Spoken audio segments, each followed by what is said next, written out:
She's an absolute fearless when it came to anything physical. And she jumped off the top step when he came in from, he'd been down to Strood on his leave, you know, to get me something. And she jumped off the top step and he had to rush up the stairs and catch her because she'd never made the jump right down to the bottom. And apparently when we were in Malta, she used to jump from one balcony of our flat, which was, you know, like our first story in the house, you know. And then she jumped from one to the other.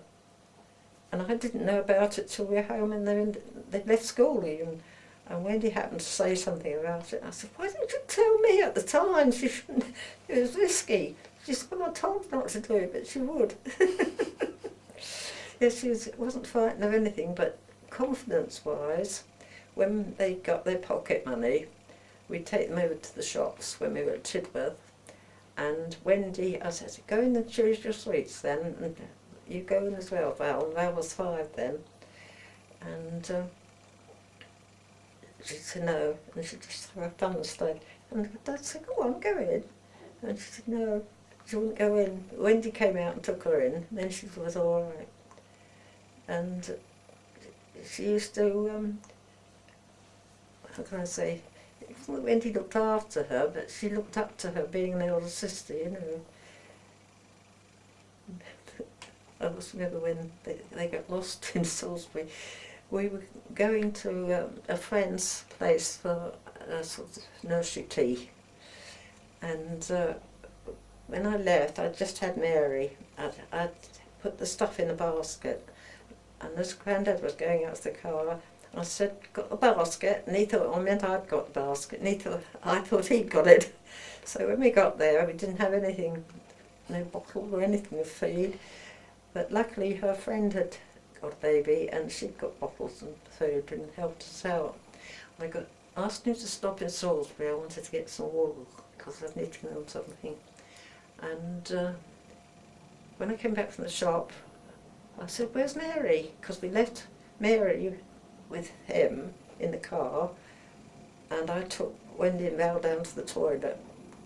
No, sorry, I left them all 3 in the car with him. And apparently while I was in the shop, one of them wanted to go to the toilet.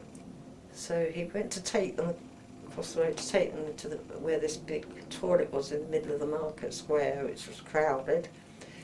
And he remembered that a baby had been snatched from a car a little while ago, so he went back, but before he went, he said, now look at that sign up there, there's a shop sign or something. He said, when you come out of the toilet, just come across, stand by the pavement and I'll see you and I'll come and catch you across the road. Anyway, they were missing.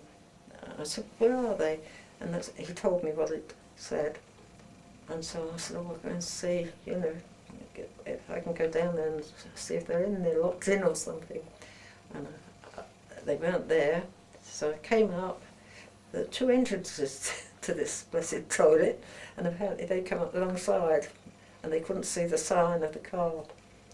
And then I heard a child crying, so I went out, and this little boy got lost. So I gave him to a policeman, and off he went. And I came back to the car and I said, there's no sign of them. I said, says you're leaving them.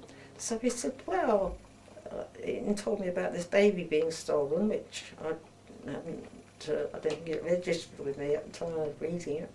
But he said, I said, why didn't you take baby with you? She's only little, you could have carried her. Men don't think, do they?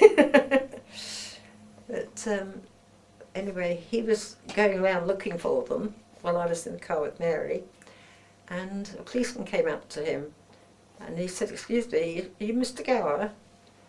So he said, yes. He said, have you lost anything? He said, yes, my 2 daughters. He said, we got them at the police station. Apparently Val was crying because they were lost, and a woman had heard her crying, and then when Wendy saw her crying, she started crying too. Aww. And so the policeman took them to the police station. He sat on the counter and they gave them drinks of lemonade and cakes and biscuits.